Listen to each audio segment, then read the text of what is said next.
अस्सलाम वालेकुम दोस्तों। आज मैं एक शेर सुनाना चाहता हूँ।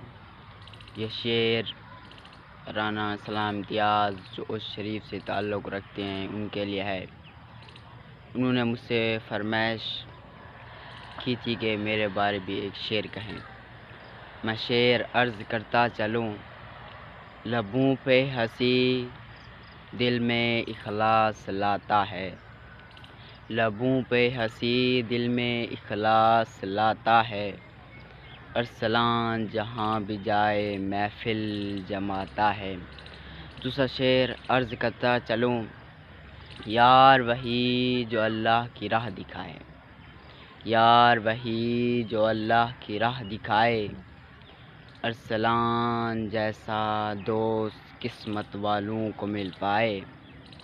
दुआ है कि अल्लाह ताला राना अरसलान इम्तियाज़ जो उस शरीफ से ताल्लुक़ रखते हैं उनकी उम्र लंबी करे। खुदा हाफिज़। इस वीडियो को लाइक करें और सब्सक्राइब